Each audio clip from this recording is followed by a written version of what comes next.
दोस्तों, नमस्ते, प्रणाम, हर हर महादेव। स्वागत है आप सभी का हमारे यूट्यूब चैनल में। आइए, बहुत ही प्यारा गीत लाए हैं, आप लोग सुनिए। अच्छा लगे तो कमेंट करके ज़रूर बताइएगा, लाइक सब्सक्राइब शेयर जरूर कीजिएगा। ये सुनाते हैं। सैया आजा जल्दी घरवा, देवर रगरा कैले बा।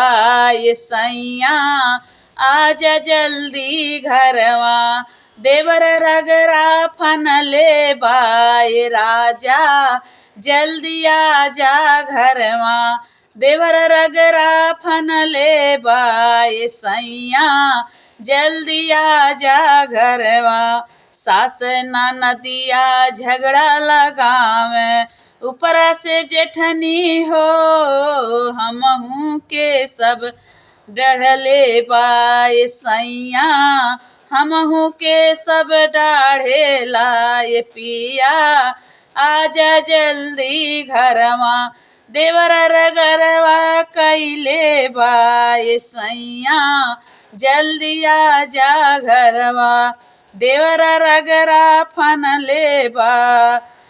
करे खूब मन मानी हो, चटकन चला के मरले बा।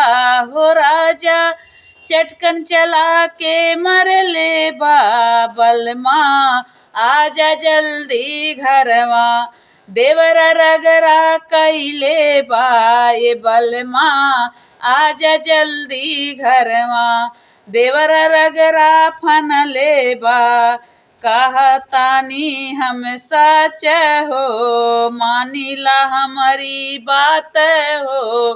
कहतानी हम सच हो, नात बाद में आ जाबा अजनबी हो। पश्चाताप होई हो, पछताताप होई।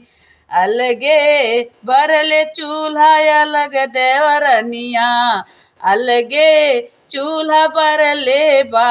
देवरनिया अलगे चूल्हा बरले बा। ए राजा आजा जल्दी घरवा, देवरा झगड़ा फनले बा।